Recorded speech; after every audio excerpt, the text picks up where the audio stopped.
So I've always wanted to do a vlog on today's subject, but every time it came relevant in the news, I would procrastinate and I wouldn't get around to doing the video.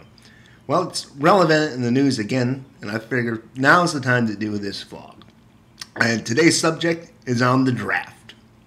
So the draft and selective service is in the news again because of Rand Paul, a man who I wanted to see be president, is proposing this new bill called the Muhammad Ali Voluntary Service Law, which is basically saying that our armies can only be voluntary and that the draft should be abolished.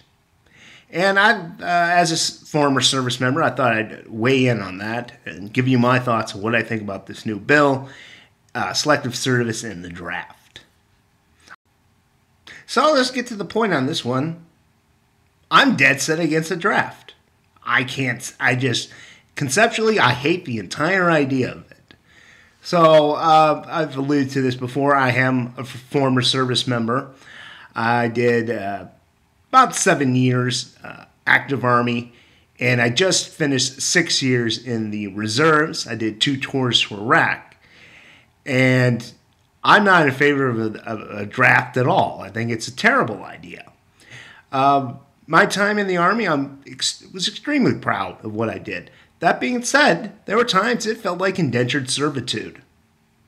You know, it's like they basically, when you join the Army or the reserves, you have to conform, you have to fall in line, you take orders, you have to do what people tell you to do, you have to do, saluting and whatnot. And that isn't such a problem. But every once in a while, there's some asinine detail you get on where you have to pick up trash or I don't know, maybe go on a PT run that seems to take forever. And if you show any discontent, there's always some asshole going, well, this is what you signed up for. You took the oath. And it makes you feel like you're in an indentured servitude.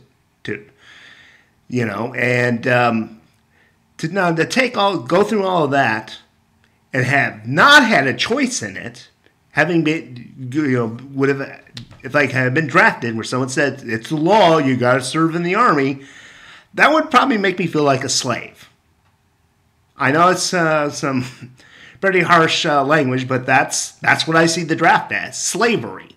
It's this idea that the government can take anyone and say, you have to join the Army. It's the law. You have no choice in that. And I'm not cool with it. Now, why do we still have a draft? Well, we don't have a draft. We have selective service, which is basically you register, and then if there's a draft, that's where they get the names from. Why do we still have this? Well, it's because of the liberals, the progressives, the Democrats. They keep it, they keep it. So if there is a war, they'll demand that there's a draft, and this might start an anti-war protest. The anti-war people want to see the draft kept. And it's not a completely illogical idea of theirs. It's just, I find it immoral.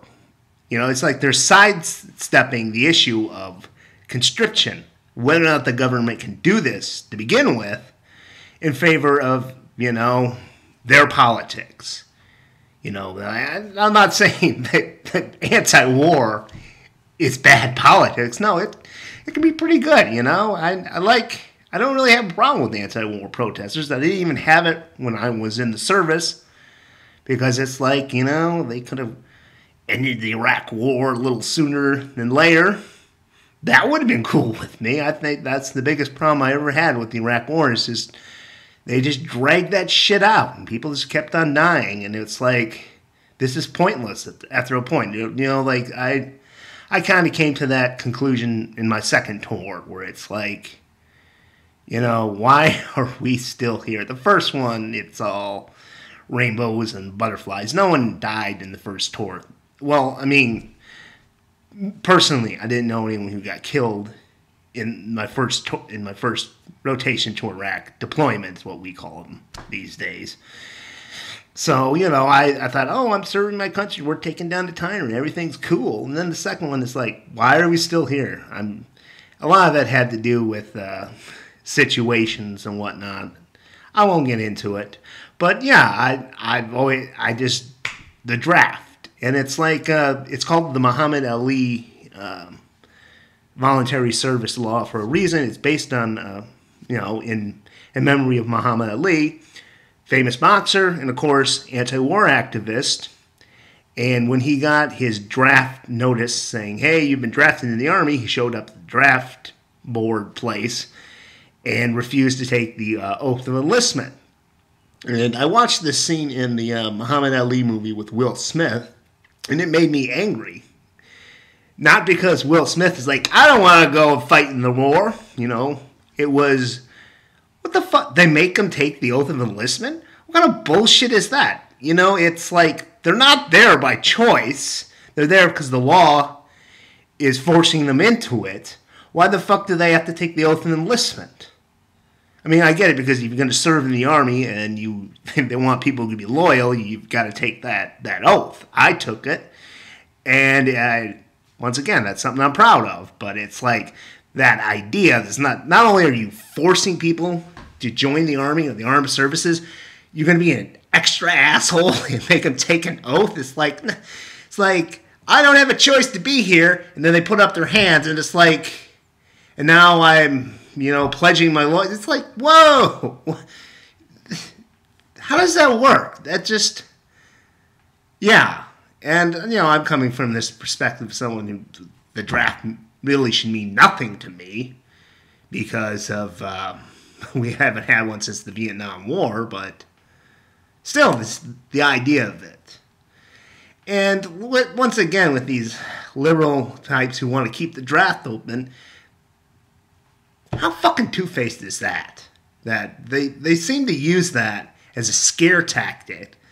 Not just do you have kids be against the wars, but also to, get themselves elected. It's like, oh, you better not vote for that Republican. You'll get drafted and you'll get sent to the war that he's definitely going to create. And all these kids are like, oh, no, we don't want to be with the Republicans, so we'll end up in a war. But once again, who's keeping the draft going? Yeah. And no, I understand why people think we should keep a draft, but I am not one of them.